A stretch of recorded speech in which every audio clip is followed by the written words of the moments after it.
Off the Cuff is supported by Patreon. Join today and become an honorary producer with in-show credit, plus get other off-the-cuff gifts and merchandise.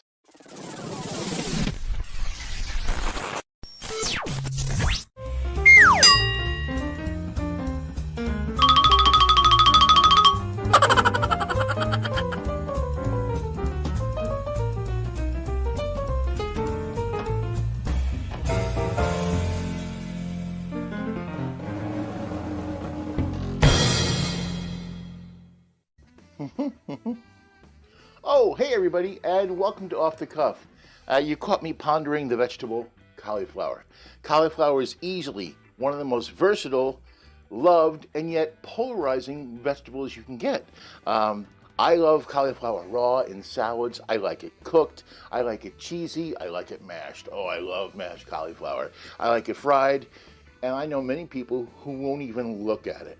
Yeah, but today, I'm proposing a marriage between cauliflower and one of the kings of comfort food. Yep. Everybody likes mac and cheese, right? I mean, it's one of the kings of comfort food, as I said. Now, I love mac and cheese, but my type 2 diabetes doesn't. All that macaroni, all that pasta really has a ton of carbs I really can't sustain. But did you know you can make a real killer mac and cheese using cauliflower instead of pasta? Oh yes, you can.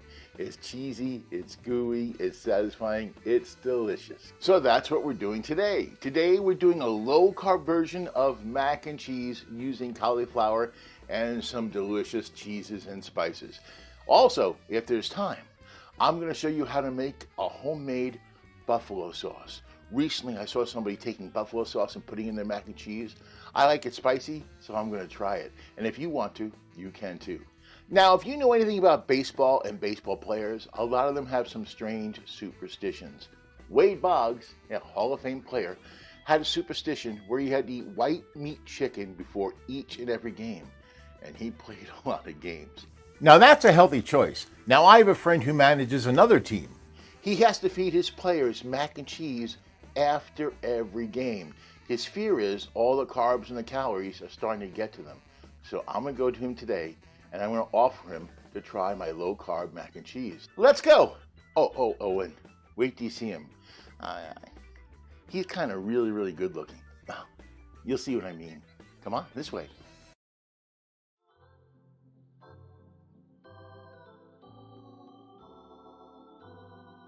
Hey, are you the manager of the baseball team? That's right, I am. And you feed your players mac and cheese after every game? I sure do. Okay then, who eats first? Yes, the player that eats first. Who? The guy that eats first. That's the man's name. That's whose name? Yes. Look, you feed a player first. Okay, you give him the food, who eats it? Every bit of it. Although sometimes he saves some for his wife. Whose wife? Yes. Look, I just want to know the player that eats first. Who? The man who eats first. Who? Why are you asking me? You asked the man's name. Whose name? Yes. Look, I just want to know what's the guy that eats first. No. What eats second? I'm not asking you who eats second. Who eats first? I don't know. He eats third, but you know what? He only likes coleslaw. Okay. You serve your team mac and cheese. I'm making a recipe of low-carb mac and cheese today. Sounds delicious. I serve it up.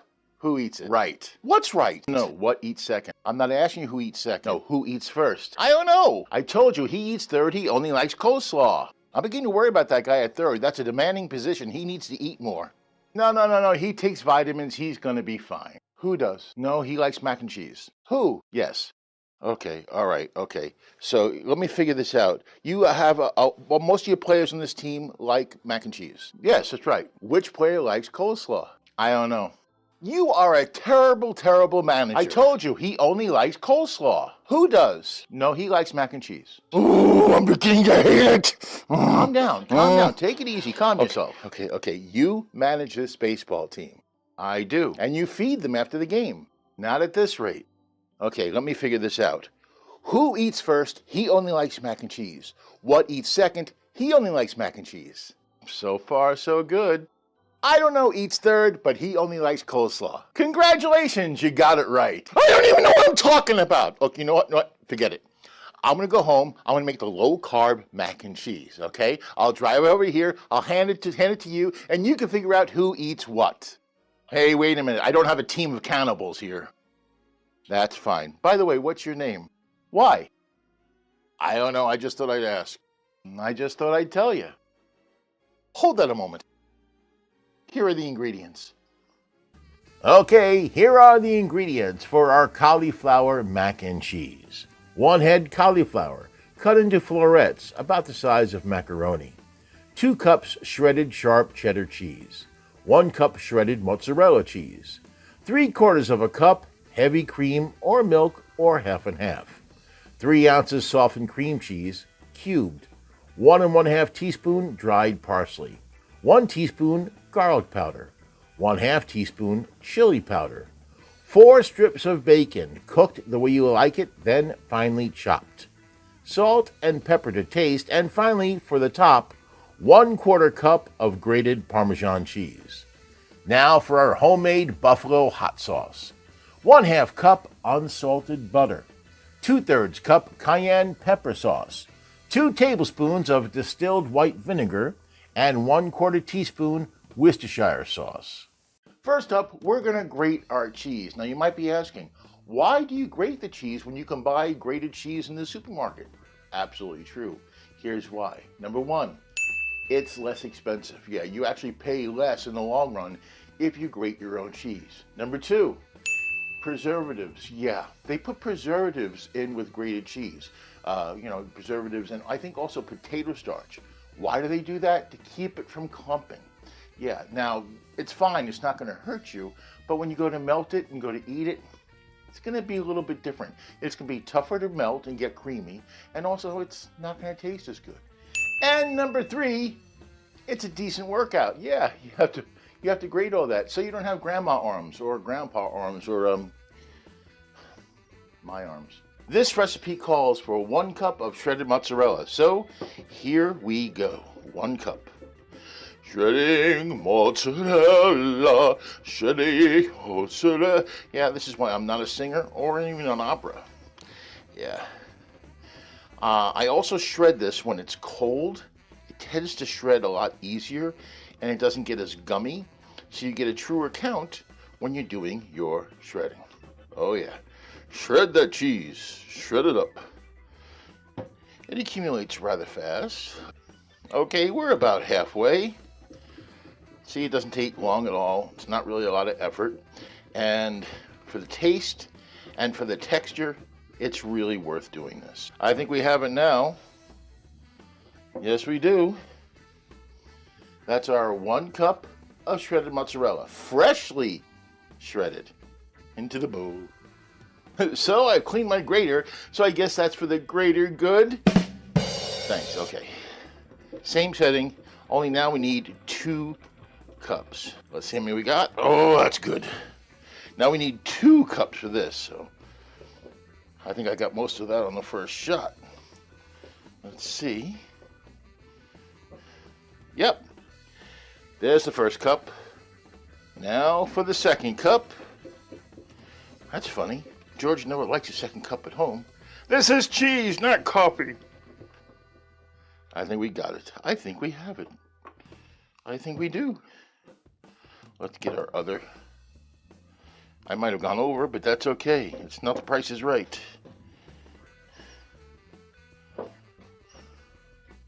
Yep, there we are. There's our second cup of shredded sharp cheddar cheese. Yes, I'm using sharp cheddar and a low-fat mozzarella. All right, this is our water. We're going to start this before we do anything, so it starts to boil while we chop the cauliflower. You do want to salt your water. It helps you get flavor. That's enough. Now, while this goes to boil, let's chop the cauliflower. Okay, so now that the water is started, let's trim our cauliflower. Okay, let's get off all the leaves. All the leaves are gone. Just pull that stem out like that and dispose of these. Now I'm going to break these apart at first, and then I'm going to chop them down to size. Once you get that stem out, they actually come out or come apart quite easily. Now, you want to make these about the size of your macaroni would be, or your, that's perfect. There we go. And we're just going to keep on chopping. Keep on. I am in such a weird mood today. I'm singing, I'm dancing. Well, I'm not dancing now, but I promise I will later. And no, I don't. I do not promise I will. No. We're about halfway done, so this is what it looks like. Almost done here. Almost done. Okay, that water is just about boiling now. Okay. We are done. There is our mock macaroni right there. There you go. Kind of looks like popcorn, doesn't it? Okay, now into the boiling water for about 8 or 9 minutes. The water is boiling. In goes your cauliflower. And this is going to be for about 8 to 9 minutes. Here we go. Okay, so actually these are done a little bit early. It took about 6 minutes because I chopped them smaller. You don't want to overcook them, they get mushy. This is perfect, they're a little bit snappy, that's what you want. Now, we fog up our cameras. We drain. We drain this out now. Don't rinse this, okay? Put this aside, because we're gonna cook our cheese in it. Like I said, in the same pot you did your cauliflower in, you don't wash it out. Put it on medium heat and pour in the 3/4 cup of heavy cream. Now your softened cream cheese. I left this out, plus I put it in the microwave, plop, for about 12 seconds. And we're just gonna stir this now. I didn't realize how much patience it took to be a cook, but it does. You can't rush stuff like this, you gotta just let it happen. Now here is our parsley, our dried parsley. Put that in. Now I combine the chili powder and the garlic powder. There we go. Chili powder is optional. You don't have to put that in. And of course you can put it in and you can adjust how much you want to put in. Let's put in our cheddar cheese. And nothing happens. It doesn't want to go, but I'm making it go. Like I said, shredding it myself, which I did, will help this to melt in a lot faster. Look at that. Oh, it's already pretty much mixed in. That was fast. All right, now it's time for the mozzarella. In goes the mutz, as my friend who's Italian used to say. Don't forget the mutz. And this is melting quickly too. This is just awesome. This is mixed in just about perfectly now. Oh yeah, now it's time to make our mac and cheese. Let's start preheating our oven. This is going to be done at 375 degrees. All right, here is our cauliflower. Pour in our cheese. We just want to smother in our cheese. You could do it in the pot. I thought this would be better because I don't want the cauliflower to cook anymore, really. I don't want it to be in a super hot pot. Besides, this is all we need. Now we can just mix it in by hand like this. Oh yeah. Mix it in. This looks, I so want to taste this right now, but I also know it's not done yet. For the Parmesan cheese, put that right on top like this. Parmesan goes on. Okay, the mac and cheese is in. Guess what? Now it's time for food facts.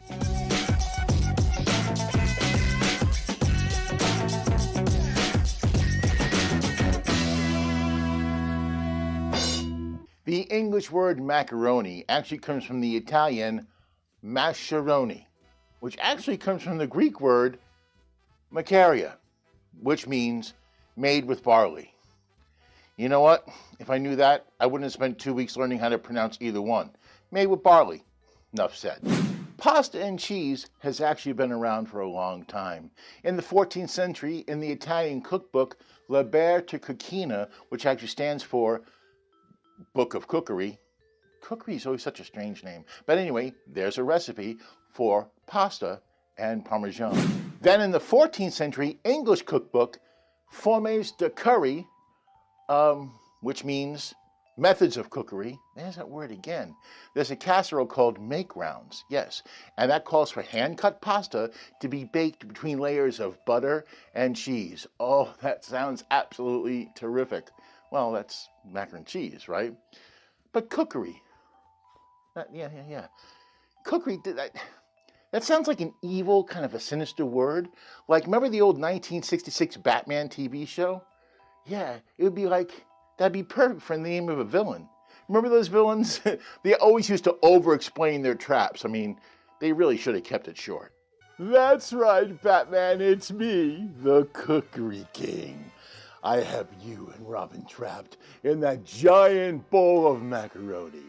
And when I add the butter, you and the boy Blunder are going to slide down to the bottom and be trapped forever. And I shall be free to take over Gotham City.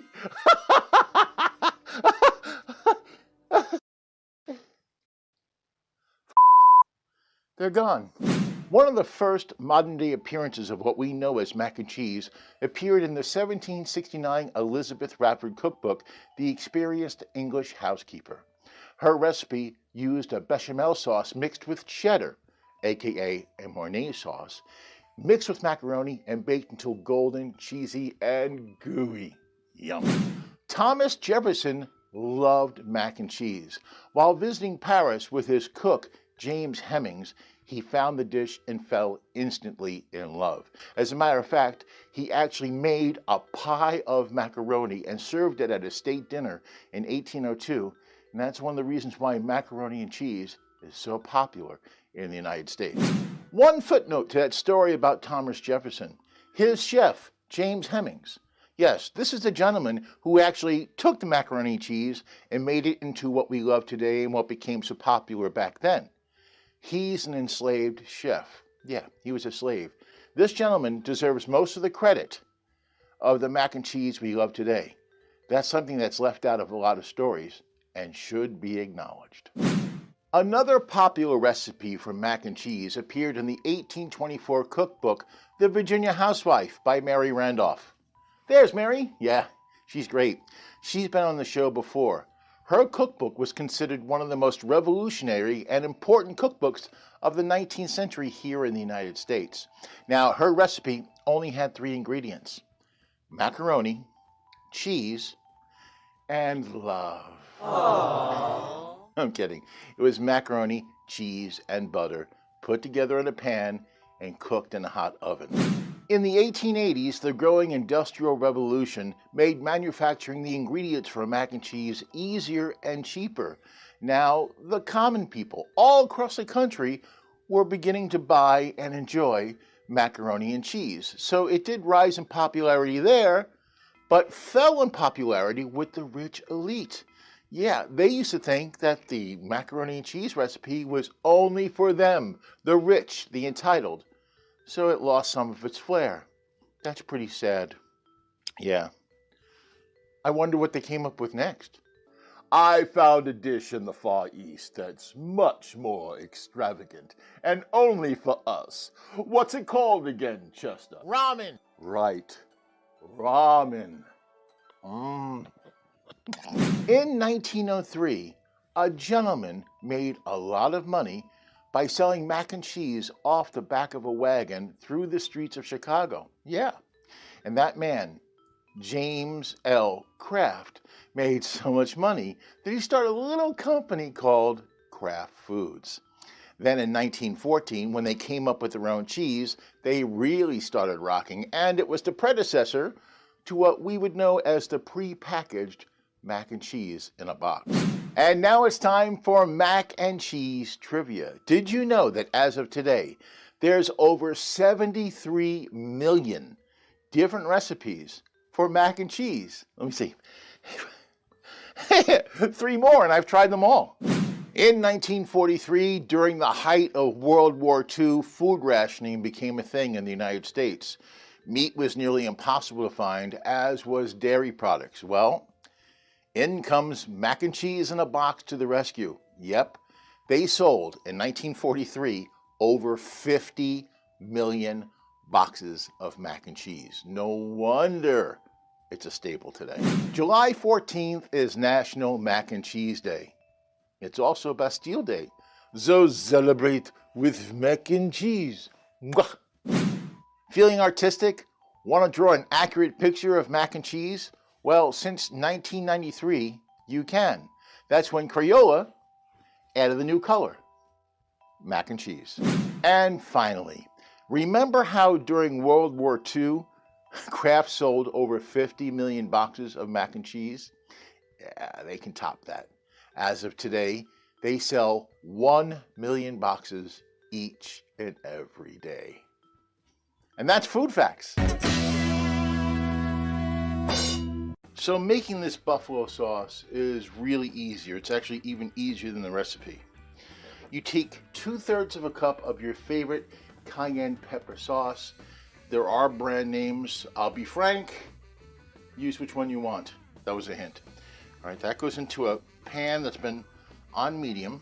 Now it says to put in a 1/4 cup of unsalted butter and melt it in. I melted it in the microwave already. So I'm pouring it in. And this is going to take the longest time out of anything you do, actually, when making this sauce, is incorporating the butter and the pepper sauce, the hot pepper sauce. As you can see, it's already happening very quickly. Now, the 2 tablespoons of distilled white vinegar. And finally, the 1/4 teaspoon of Worcestershire, the sauce. Okay, the buffalo sauce is ready. We gotta do our bacon. I mean, come on, what recipe is good without bacon? Well, a lot of them, but this is gonna make it better. Okay, so take your air fryer. I have 4 slices of regular bacon. Just gonna put it in here. And I love doing bacon in the air fryer. I really do, because it's easy. You can set it and almost forget it. I mean, you always have to be around just in case, but what's really great is in 10 minutes, we're gonna have crispy bacon. Into the air fryer, 400 degrees, 10 minutes. The cauliflower mac and cheese is done. Look at that. Now I'm gonna garnish it with the last step, a little bit of bacon for that crispy saltiness. I'm actually crushing it as I'm going because some of the pieces were too big. That's okay, you can cheat. Oh, this looks good. Just look at that.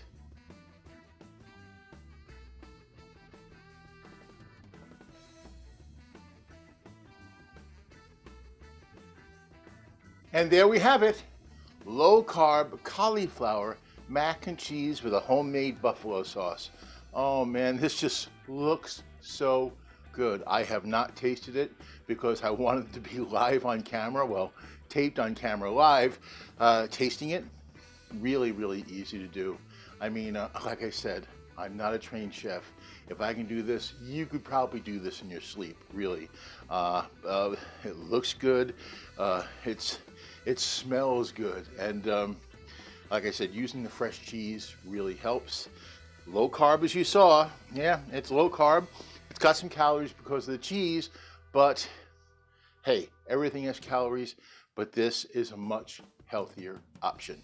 Oh, and answering what we said before, who eats first? Yeah, I do. So now I'm gonna try the cauliflower mac and cheese.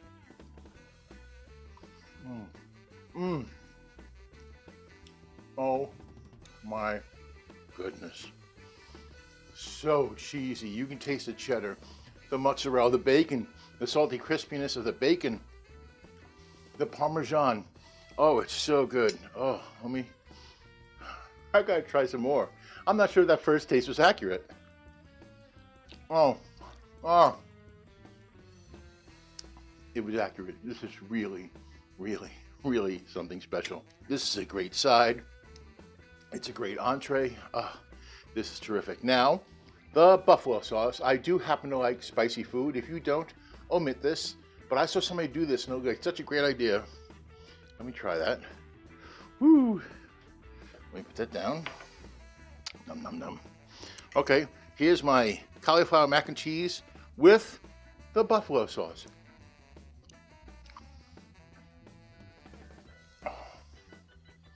It's so good. Did you see me flush? I just flushed. It was that good. Oh, it's so good. It's not overwhelming. On a scale of 1 to 10 for me, and I like things really hot, it's about a 2. So I think this is, the recipe I showed you would be just about perfect for most discerning people who like a little bit of heat. Oh, man. This might be the first dish I finish during the demonstration. That's it for this time around. Thank you so much for tuning in and watching. I'm here again next week. And remember, until then, be well, eat good. Hey, yeah, bet!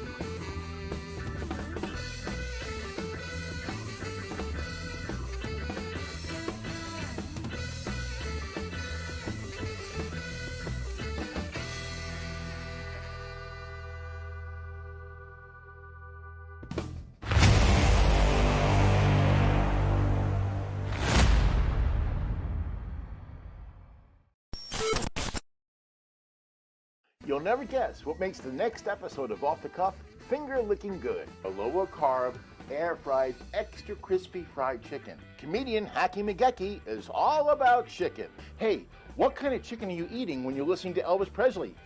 Chicken a la king!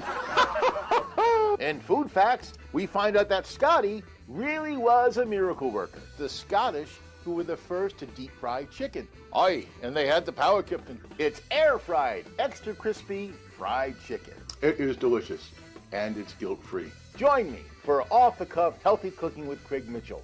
Alternate Sundays at 7:30 p.m. right here on Strong Island Entertainment.